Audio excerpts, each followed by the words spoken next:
नक्के ढोबती लिट्टी सुनेरी पैरे चांदी री पायल मेरी बालिमा पैरे चांदी री पायल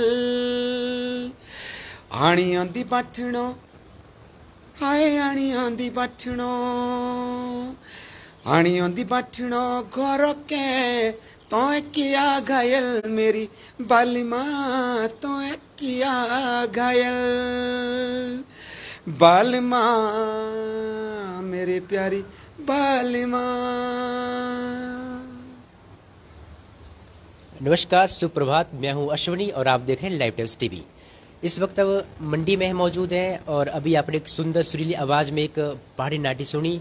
बता दें, कल शाम को अंतिम जो शिवरात्रि की अंतिम सांस्कृतिक संध्या थी, उसमें स्टार कलाकार विक्की चौहान जी हैं रहे। और क्या इनका अनुभव शिवरात्रि के दौरान रहता है और इनके जीवन में और भी क्या कुछ खास है, वो हम बातचीत करेंगे। सबसे पहले विक्की चौहान जी, आपका स्वागत है हमारे चैनल में। लाइव टाइम टीवी के तमाम दर्शकों को मेरा प्यार भरा नमस्कार, आभार आप सबका कि शायद लाइव टाइम टीवी जब से कोरोना के टाइम में जब से आया, उसके बाद से ना केवल हिमाचल प्रदेश के गीत संगीत संस्कृति के लिए काम किया है। लाइव टाइम टीवी ने राजनीतिक क्षेत्र हो या हमारे समाज में कोई भी अछूता क्षेत्र हो, उसको हमेशा लोगों के साथ बड़ी प्राथमिकता के साथ रखा। उसके लिए भी मेरी तरफ से लाइव टाइम टीवी को बहुत बहुत आभार, बहुत बहुत बधाई।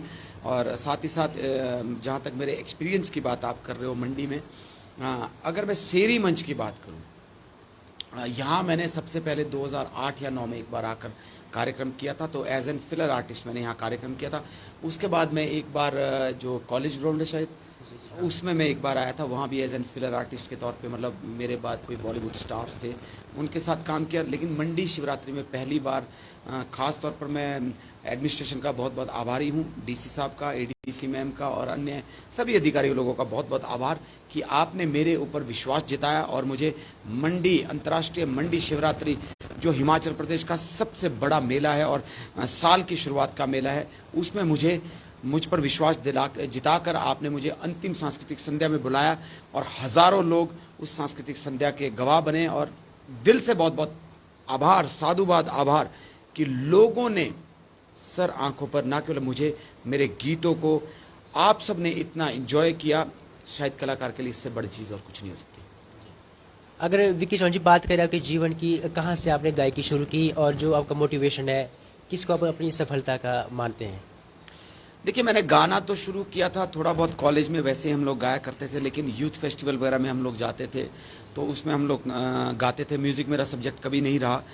एकेडमिक मेरा किसी और डिपार्टमेंट से था, पॉलिटिकल साइंस में या हिस्ट्री में, इन चीज़ों में मैंने विश्वविद्यालय में अपना प्रवेश लिया था। लेकिन बसों में, यूनिवर्सिटी की बसों में जैसे आम स्टूडेंट्स गाते हैं, वैसे मैं भी गाया करता था। तो वहाँ से इंस्पायर मुझे किया मेरे दोस्तों ने, जो मेरे साथ यूनिवर्सिटी फेलोज़ थे, मेरे डिपार्टमेंट के जो लोग थे, उन लोगों ने, मेरे प्रोफेसर्स जो हैं, जो पॉलिटिकल साइंस के रमेश चौहान जी और साथ ही साथ प्रमोद शर्मा जी जो है, इन लोगों ने बहुत ज़्यादा मेरे को मोटिवेट किया कि इन्होंने एक दो बार मुझे सुना, उन्होंने कहा कि ज़िंदगी में आप पढ़ाई लिखाई कर रहे हो लेकिन आप संगीत को कैरियर बना सकते हो, ये बहुत अच्छा एक आपके लिए अपॉर्चुनिटी, आप बहुत अच्छा गा सकते हो, लोग आपको सुनते हैं। मेरे प्रेरणादायक अगर मैं कहूँ तो शायद सबसे पहले तो हमारे ब्लड में जो चीज़ें होती है, हमारे पेरेंट्स की वजह से होती है।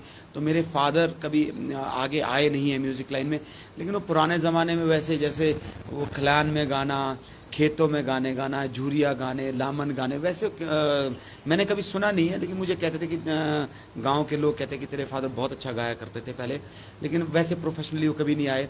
और फिर मेरे ही परिवार से मोहन सिंह चौहान जी हैं, बहुत ही बेहतर आर्टिस्ट है, बहुत अच्छे लेवल पे वो गाते हैं। ट्रेडिशनल में तो ये कह सकता हूँ कि ही इज़ रियली कमांडिंग।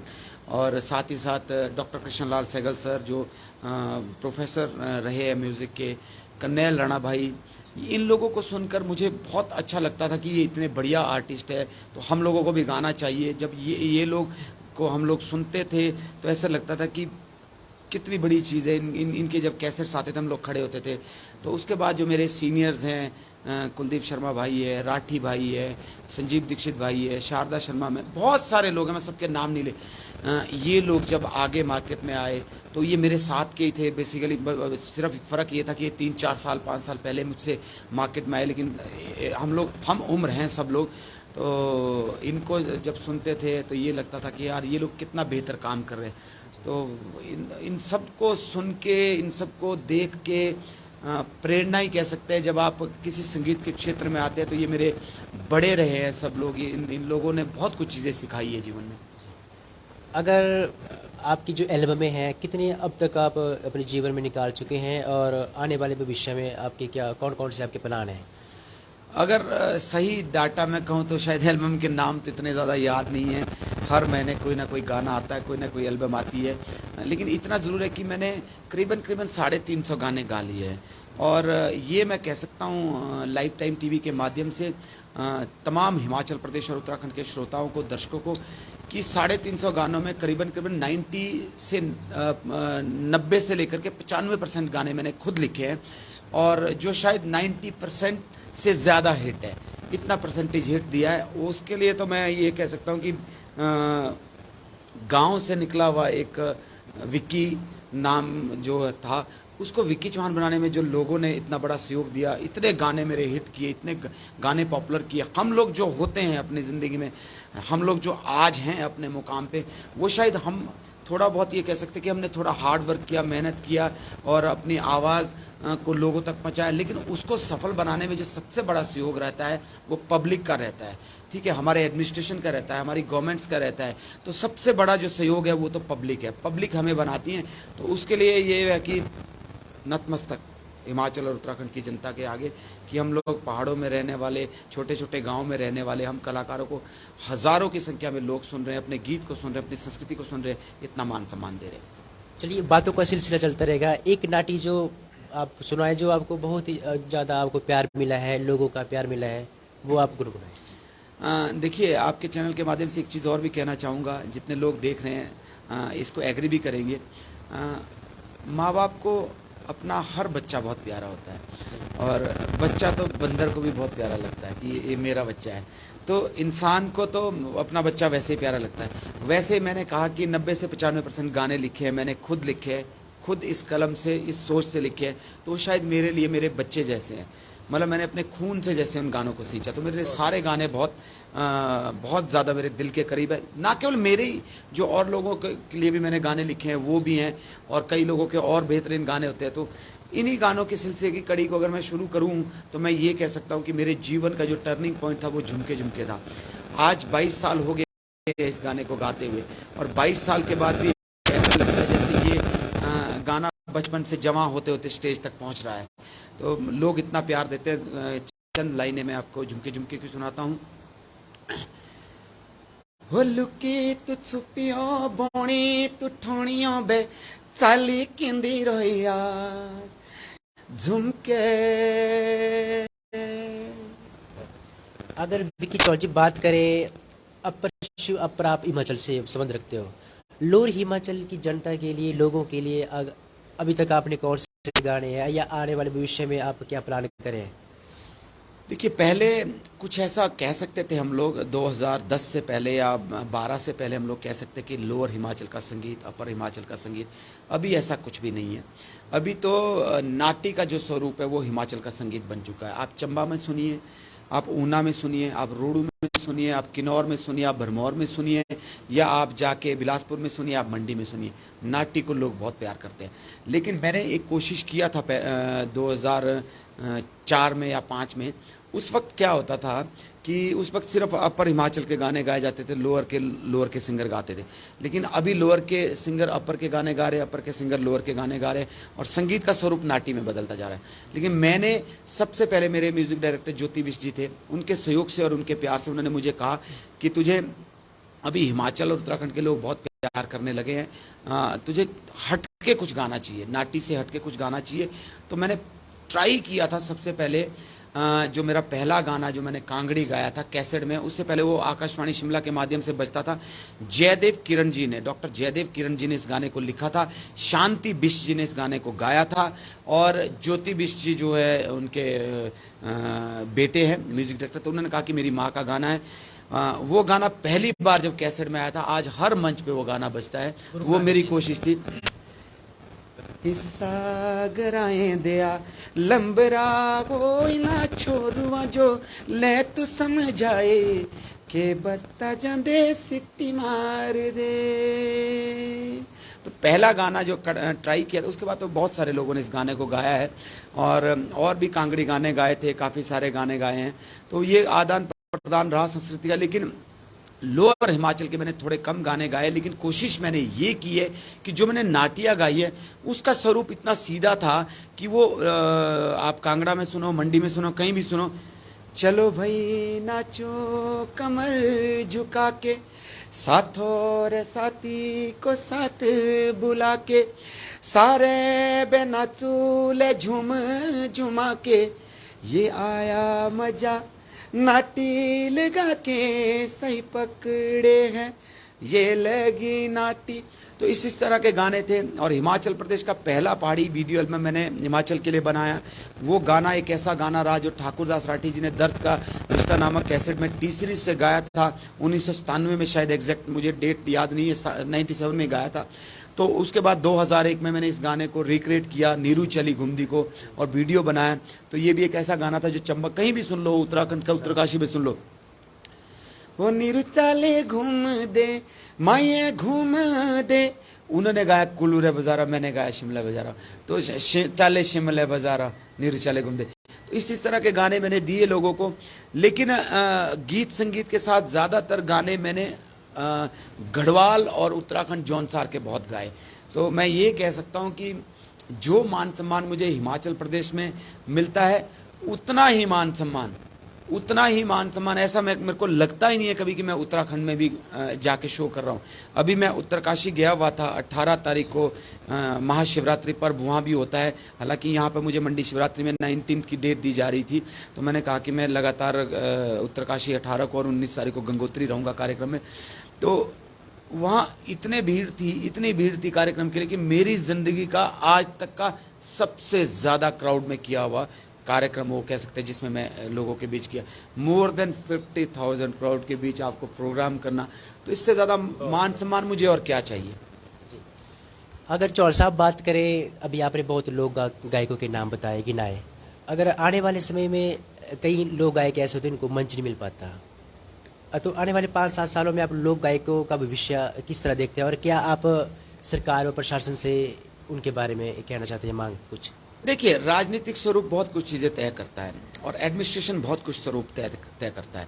कलाकार का काम है गाना गाना, उसको मान सम्मान जो मंच में मिलता है वो पब्लिक ज़रूर देती है, लेकिन वो मंच कौन देता है? वो सरकार देती है और वो मंच एडमिनिस्ट्रेशन देता है।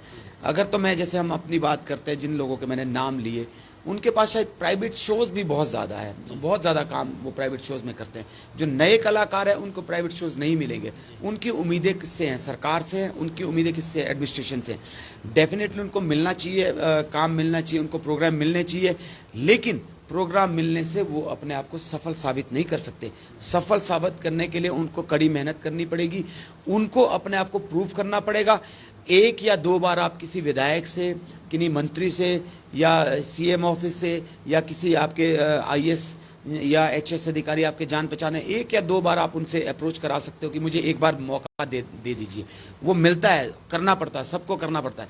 लेकिन अगर बार बार आप सेक्रेटरी के चक्कर काटेंगे या बार बार आप प्रशासनिक अधिकारियों को फ़ोन करेंगे, उनके थ्रू आप प्रोग्राम दिलाएंगे, या मीडिया के बड़े बड़े जो महारथी है उनके द्वारा, क्योंकि पहुंच तो सबकी होती है, मीडिया की एक अलग ही रुतबा होता है, उनके द्वारा या लोकल स्थानीय पॉलिटिशियन के द्वारा आप अपने आप के लिए कार्यक्रम लोगे तो कितनी बार लोगे?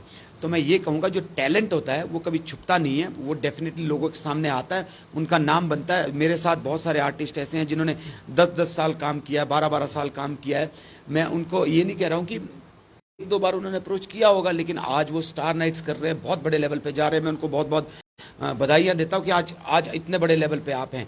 तो सीखने से सब कुछ होगा। नए आर्टिस्ट पुराने आर्टिस्टों के साथ जुड़े, उनसे बहुत सारी चीज़ें सीखे, तो ये छोटी छोटी चीज़ें हैं। अंतिम प्रश्न मेरा, जो भविष्य में आपके इन फ्यूचर कुछ एल्बम या सॉन्ग आने वाले हैं कि और किस आधार पर रहेंगे, और क्या आप हिमाचल को जो अभी नया माहौल बन रहा है, चाहे हम संस्कृति की बात करें या, तो किस तरह से उजागर करने का आप गीतों के या नाट्यों के माध्यम से करें? देखिए, प्रकृति का नियम परिवर्तन है, हर चीज़ चीज़ें बदलती रहती है। जब मैंने 2001 में गाना शुरू किया था, उस समय का माहौल और आज के समय के माहौल में बहुत ज़्यादा फ़र्क है। तो वो चीज़ें तो बदलेगी। जैसे आप संस्कृति की बात कर रहे हैं, संस्कृति का स्वरूप भी बदलता गया है। इतिहास हमारी संस्कृति को बनाता जाता है। जो हमारे पुराने ज़माने में लोग गाया करते थे खलैन में जाके, खेतों में जाके, आज वो स्वरूप बदलते हुए जब हमने गाना शुरू किया, हम वीडियो सीडी में आने लगे। आज हमारे दौर में आज इतने बड़े बड़े मंच हो रहे हैं, इतनी बड़ी बड़ी स्टार नाइट्स हो रहे हैं, इसके बाद भी स्वरूप बदलेगा। ठीक है, बदलना अगर कुछ नहीं चाहिए तो वो हमारी भाषा नहीं बदलनी चाहिए, हमारा वाद्य यंत्र नहीं बदलने चाहिए, हमारी जो नाट्य की परिभाषा है वो नहीं बदलनी चाहिए, हमारी लेखनी नहीं बदलनी चाहिए, हमारे विचार, हमारी सोच, हमारा छोटों को प्यार, बड़ों को आदर, बुजुर्गों का सम्मान, वो हमारी संस्कृति में जिंदा रहनी चाहिए। जो आने वाली आप उसकी बात कर रहे हैं, मेरे प्रोजेक्ट की बात कर रहे हैं, डेफिनेटली नए तरीके के गाने होंगे और जो अभी स्टार्ट भी हो चुके हैं राजीव नेगी जी के म्यूज़िक में। और एक गाना मेरा गढ़वाल में हो रहा है अभी, वो बहुत ही अच्छे लेवल की उसकी लाइन्स है कि अभी मैं गाऊंगा तो नहीं, लेकिन मैं आपको बता देता हूँ। लड़का लड़की के परिवेश पे ये गाना है कि आस पड़ोस के दोनों रहते हैं, लेकिन लड़का किसी लड़की को अगर पसंद करता तो उसके ऊपर मैंने छोटा सा शब्द के ऊपर एक शब्द मैं आपको बताता हूँ कि भाई कभी तो बात होगी हमारी कुछ तो बात होगी, कि भाई कभी तो बात होगी हमारी कुछ तो बात होगी। तो ये हमारा थॉट है। अभी हिमाचली में कर रहा हूँ, जो अपने नाट्यों का कर रहा हूँ, नाट्यों के स्वरूप में मेरे 2-3 गाने आ रहे हैं। सही पकड़े टाइप के, नीरू चाली घूम दिया, ओरिया जतुबेश मेरी कारोदी टाइप के गाने हैं, वो मैं कर रहा हूँ। एक मेरा गाना जौनसारी है, भिंडरू रिक्रिएट करके नया गाना है। ऐसा नहीं कि भिंडरू मामा जो चुड़पुरा पुराना था, बिल्कुल नया, क्योंकि मैंने झुमके झुमके रिक्रिएट कर दिया, बालमा रिक्रिएट कर दिया, चुड़पुरा, डाली जुमा, जो बहुत सारे गाने। अभी पब्लिक की जो डिमांड है आपके चैनल के माध्यम से, डेफिनेटली बहुत सारे लोग बोल भी रहे होंगे कुछ नया गाइएगा, क्योंकि होता है लोगों का, मैं देखता हूँ कई बार सोशल मीडिया पर आपको बड़े लोग कई बार नेगेटिव कमेंट, पर मुझे तो बहुत बहुत साधुवाद पूरे हिमाचल उत्तराखंड की जनता का कि मुझे बहुत प्यार करते हैं। अभी तक शायद नहीं दी है गालियाँ किसी ने, लेकिन मैं कोशिश ये करूंगा कि बहुत सारे लोग को मैं देखता हूँ सोशल मीडिया पे कई बार उठ टांग लिख लेते हैं, उल्टा सीधा लिख लेते हैं। शायद उनका परिवेश, उनका सोच, उनकी परवरिश ऐसी होती है। उनको मैं एक चीज़ ज़रूर कहूँगा कि कलाकार की जो मेहनत होती है उसको आप सच में अगर आप देखोगे कि कितना हार्ड वर्क करते हैं वो लोग, तो कई मरतबा ऐसा भी होता है कि कोई कलाकार किसी को नहीं, हम ऐसा तो है नहीं कि 70 लाख की पॉपुलेशन में सब विक्की चौहान को पसंद करेंगे या किसी और को। 20 लाख 25 लाख लोग पसंद भी करते हैं, 30 लाख लोग, 2-4 लाख लोग गालियाँ भी देते हैं, वो चीज़ें भी चलती रहती हैं।